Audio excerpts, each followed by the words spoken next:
देश में जब भी कोई घटना सामने आती है, मीडिया का एक धड़ा जो है वो ह्यूमन चेन थ्योरी फैलाने में लग जाता है। अब भारत ही नहीं बल्कि दुनिया भर में इस सिद्धांत को आजमाया जा रहा है। आइए आपको समझाते हैं कि ये ह्यूमन चेन थ्योरी है क्या। फिर हम ग्राउंड से आपको कुछ ऐसी फुटेज दिखाएंगे जो आपकी आंखें खोल देंगी। नमस्कार, मैं अनुपम के सिंह और आप देख रहे हैं TFI यानी थिंक फॉर इंडिया। अगस्त 2020 में जब बेंगलुरु में सांप्रदायिक हिंसा भड़क गई थी, तब ये खबर चलाई गई थी कि एक मंदिर को बचाने के लिए मुस्लिम युवकों ने ह्यूमन चेन बनाया है।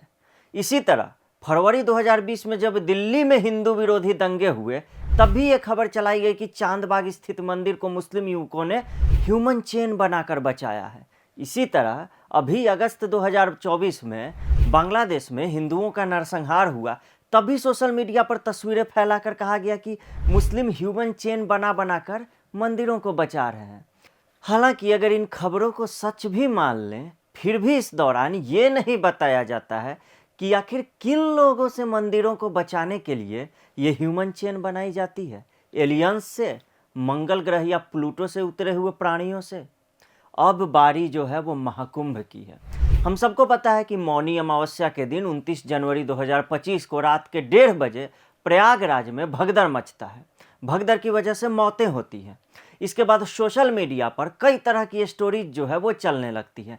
जैसे कहीं अब्दुल किसी महिला को CPR देकर बचाते हुए दिखने लगा, कहीं अहमद मुफ्त में बुजुर्गों को बाइक से छोड़ते हुए देखा गया, तो कहीं सारे मस्जिदों और मदरसों ने अपने दरवाजे श्रद्धालुओं के लिए खोल दिए।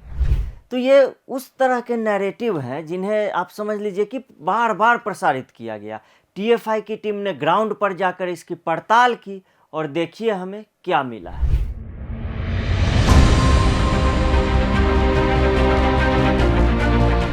प्रयागराज शहर में घुसने से ठीक पहले फाफा मऊ के लगभग 2 किलोमीटर पूर्व लखनऊ और प्रतापगढ़ रोड पर ये चंदापुर मलक इलाका है, मुस्लिम बहुल क्षेत्र है। यहाँ आप देख सकते हैं हरे झंडे पहले से घरों घर पे आपको दिखाई देंगे और यहाँ कुंभ से जुड़े तमाम बैनर और पोस्टर होर्डिंग फाड़े गए हैं। आप देखिए इस बैनर के आगे चाहत बस सर्विस 4 तारे वाली दिख रही है। संगम जाने का मार्ग का बोर्ड यहाँ भी लगा हुआ है और कुछ ही दूर पर उस गेट के पास में पुलिस फोर्स लगी और यहाँ आप देख सकते हैं मोदी योगी के बैनर और होर्डिंग्स फाड़ी गई हैं। किसने फाड़ी हैं ये पता नहीं है। थोड़ा और आगे हम दिखाएंगे कुछ होर्डिंग्स और बैनर और फाड़े गए हैं इस क्षेत्र में। ये राहुल पांडे की आवाज़ थी जो ग्राउंड से लगातार महाकुंभ की कवरेज कर रहे हैं। तो आपने देखा कि कैसे एक मुस्लिम बहुल इलाके में महाकुंभ से जुड़े सारे पोस्टर बैनर फाड़ दिए गए हैं। कौन है वो लोग जिन्हें हिंदू धर्म और हमारे धार्मिक आयोजनों से दिक्कत है? क्या ये वही लोग तो नहीं जो वंदे भारत ट्रेनों पर पत्थरबाजी करते हैं? क्या ये वही लोग हैं जो रेल की पटरियों पर ईंट पत्थर रखकर दुर्घटना की साजिश रचते हैं? क्या ये वो लोग तो नहीं जो मंदिरों को अपवित्र कर देने के लिए वहाँ मांस के टुकड़े फेंक देते हैं? ये वो गिरोह है जिसे महाकुंभ और शोभा यात्रा जैसे हिंदू आयोजनों ही नहीं बल्कि प्रधानमंत्री नरेंद्र मोदी और मुख्यमंत्री योगी आदित्यनाथ जैसे नेताओं के पोस्टरों बैनरों से भी दिक्कत है। इसीलिए उनके पोस्टरों बैनरों को भी फाड़ डाला गया। वैसे अब आप कह रहे होंगे कि ये तो एक ऐसी ही घटना कहीं हो गई होगी, इसके लिए आखिर कैसे मुस्लिमों को जिम्मेदार ठहराया जा सकता है? इससे पहले कि ये सवाल आपके मन में उठे, देखिए राहुल पांडे आगे बढ़े तो उन्हें क्या मिला। इस चांदपुर मलक की हम बात कर रहे हैं, वहाँ अभी हमने आपको एक फटी हुई होर्डिंग्स दिखाई। थोड़ा सा और हम अभी हम 50 मीटर भी आगे नहीं बढ़े और यहाँ पर एक होर्डिंग और फटी है। महामंडलेश्वर श्री श्री नारायण नाथ जी महाराज पंचायती अखाड़ा का पोस्टर और बैनर यहाँ पे फाड़ा गया है। ठीक उनके चेहरे को फाड़ा गया है और आप यहाँ ये देख सकते हैं इसी होर्डिंग पर थूका भी गया है। थूक के निशान साफ देखे जा सकते हैं। इसके अंदर महादेव शिव, भगवान मयूर, रविंद्रपुरी महंत और आचार्य महामंडलेश्वर निरंजन पीठाधीश्वर कैलाश गिरी का यहाँ पर फोटो लगा है और यहाँ श्रद्धालुओं का हार्दिक स्वागत किया गया है पंचायती अखाड़ा द्वारा। और आप देख सकते हैं इसे भी यहाँ पे फाड़ दिया गया है। लगातार 10 मीटर के अंदर दूसरा बैनर। हम और आगे चलते हैं। तो आपने देखा कि कैसे दिक्कत हिंदू आयोजनों और मोदी योगी जैसे नेताओं से ही नहीं बल्कि भाजपा द्वारा चलाए जा रहे जन कल्याणकारी कार्यक्रमों से भी है। आखिर ये कौन सी मानसिकता है? कहीं ये वही मानसिकता तो नहीं है जो पत्थरबाजी करके सरकारी संपत्तियों को क्षतिग्रस्त कर देती है, जिससे करोड़ों का नुकसान होता है? हमें एक दो नहीं बल्कि कई ऐसे पोस्टर बैनर मिले जिन्हें इन्हीं तरीके से ऐसे ही फाड़ा गया था। कौन लोग हैं इनके पीछे? बार बार मैं ये पूछ रहा हूँ। आपको अगर मेरी बात झूठ लग रही होगी तो देखिए फिर से आगे क्या मिला हमें, वीडियो में देखिए। चांदपुर मलक में अभी हम 100 मीटर भी आगे नहीं बढ़े, हमें तीसरा बैनर और तीसरी होर्डिंग यहाँ दिखी। इसमें भी मोदी योगी छपे हैं। सूक्ष्म लघु एवं मध्यम उद्योग मंत्रालय द्वारा ये लगाया गया एक बैनर है और होर्डिंग है जो महाकुंभ से जुड़ा हुआ है। इसमें महाकुंभ का लोगो देख सकते हैं। तिकोनिया चौराहा पे इसका बेस, मतलब इस कैंप का बेस तिकोनिया चौराहा पर एक ग्राउंड पर है और उसके प्रदर्शन और बिक्री का यहाँ पे प्रचार किया गया था लोगों में जन जागरूकता के लिए। इस होर्डिंग को भी नीचे से फाड़ दिया गया है और हम आपको दिखाएंगे टोटल मुस्लिम बहुल क्षेत्र है। आप देख सकते हैं इस बैनर के आगे अब्दुल बस सर्विस खड़ी हुई है और आप यहाँ भी हरे रंग का झंडा एक मकान पर देख सकते हैं।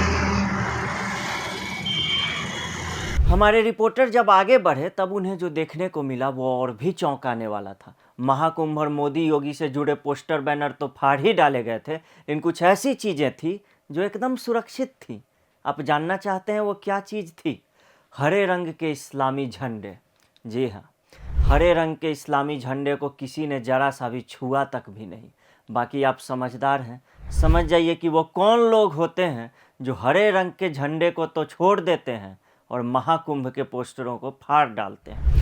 ये वही गिरोह है जिसे यूपी पुलिस से भी दिक्कत है। आखिर ये वही यूपी पुलिस है ना जिसकी निगरानी में प्रशासन इनके अवैध कब्जों पर बुलडोजर चलाता है। आखिर ये वही यूपी पुलिस है ना जो लव जिहाद और इस्लामी धर्मांतरण जैसे अपराधों को लेकर कड़ा रुख अपनाती है। आखिर ये वही यूपी पुलिस है ना जिसके थानों में ये लोग तख्तियाँ लटका कर जाते हैं और आत्मसमर्पण करते हैं और कहते हैं कि हमने अपराध छोड़ दिया है, हमारा इनकाउंटर मत करो। इतना ही नहीं, देखिए कैसे साधु संतों और देवी देवताओं वाली पोस्टरों का भी क्या हाल किया गया। वही रोड वही इलाका, 100-200 मीटर के अंदर की सारी घटनाएं। और आप ये देख रहे हैं इस पूरे बैनर को भी बुरी तरीके से फाड़ दिया गया जिसमें महादेव, शिव, कार्तिकेय, साधु संतों की फ़ोटो थी। और आप ये देखिए बैनर को पूरा का पूरा फाड़ के अलग कर दिया गया। एक ही क्षेत्र में तमाम घटनाएं, बार बार एक ही तरीके की घटनाएं। और ये वही चांदपुर मलक और रुद्रपुर का क्षेत्र है जो कि एक वर्ग विशेष बहुल माना जाता है। आपने देख लिया। अब देखिए एक जगह कैसे पूरी होर्डिंग को ही गायब कर दिया गया। पोस्टर बैनर जो था वो तो गायब हो गया पूरा का पूरा, बच गई तो सिर्फ लोहे की छड़ें। जिस जगह जल जीवन मिशन का बैनर फाड़ा गया था रुद्रपुर में, उसी के सड़क के ठीक दूसरी पटरी पर एक पूरी की पूरी होर्डिंग, ये भी किसी सरकारी होर्डिंग थी जिसके ऊपर योगी आदित्यनाथ और इस कोने पे नरेंद्र मोदी का फोटो लगा था। इस होर्डिंग को भी पूरा का पूरा फाड़ दिया गया है आर पार, और इसमें कुछ भी नहीं बचा सिवाय लोहे के एंगलों के।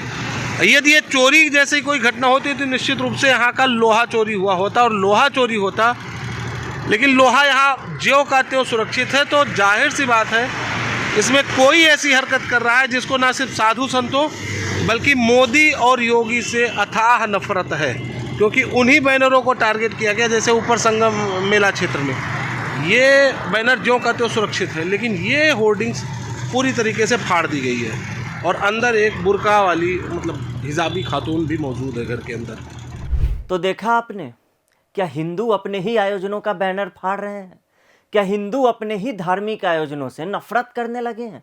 महाकुंभ में अब तक 35 करोड़ लोग स्नान कर चुके हैं, मतलब ऐसा तो बिल्कुल नहीं है। फिर ये कौन लोग हैं जो चुन चुन कर महाकुंभ और हिंदू देवी देवताओं से जुड़े पोस्टर बैनर फाड़ रहे हैं? क्या ये वही मानसिकता तो नहीं जिसने नालंदा विश्वविद्यालय में लाखों पुस्तकों वाली लाइब्रेरी को जला दिया था? कहीं ये वही मानसिकता तो नहीं जो हमारे मंदिरों को ध्वस्त कर उनके ऊपर मस्जिदें खड़ी करती थी? अब तो ये शक और भी पुख्ता हो जाता है, क्योंकि महाकुंभ भगदड़ मामले में भी एसटीएफ ने साजिशों वाले एंगल से जांच शुरू कर दी है। प्रत्यक्षदर्शियों ने लाल झंडे लिए युवकों की बात की है जो अफवाह फैला रहे थे। उन्होंने ऐसे युवकों के बारे में बताया जो श्रद्धालुओं को लगातार पीछे से धक्का दे रहे थे। सीसीटीवी फुटेज में उनके चेहरों को चिन्हित करके उन्हें ढूंढने की प्रक्रिया भी शुरू कर दी गई है। उस समय सक्रिय रहे कुछ मोबाइल फ़ोन थे जो अचानक से बंद हो गए हैं। एआई कैमरों से 120 संदिग्धों की पहचान हुई है। ये तो किसी से छिपा नहीं है कि महाकुंभ को तबाह करने की धमकी खालिस्तानी आतंकी गुरपतवंत सिंह पन्नू ने दी थी। महाकुंभ में आतंकी अघोरी के रूप में भी घुस सकते हैं। सुरक्षा एजेंसियों को ये गुप्त सूचनाएं भी मिली थी। विभिन्न सोशल मीडिया प्लेटफॉर्म्स के माध्यम से भी असामाजिक तत्व धमकियां दे रहे थे, और कुछ गिद्ध तो लगातार महाकुंभ में लाशों की राजनीति करना ही चाहते थे और उन्हें मौका भी मिल गया है। किसी ने गंगा यमुना सरस्वती के संगम को शौचालय का पानी बता दिया, तो किसी ने कहा कि पापी लोग महाकुंभ में जा रहे हैं। महाकुंभ का प्रत्यक्ष और अप्रत्यक्ष रूप से विरोध किया जा रहा था। खैर, सभी चीजें अब तो जांच में सामने आएंगी, लेकिन फिलहाल इतना जान लीजिए कि महाकुंभ अभी भी 23 दिन बचा हुआ है और कई शैतानी ताकतें अब भी ताक में है। तो अगले वीडियो में मिलेंगे किसी नए विषय के साथ। तब तक के लिए मैं अनुपम के सिंह विदा लेता हूं। देखते रहिए TFI। नमस्कार।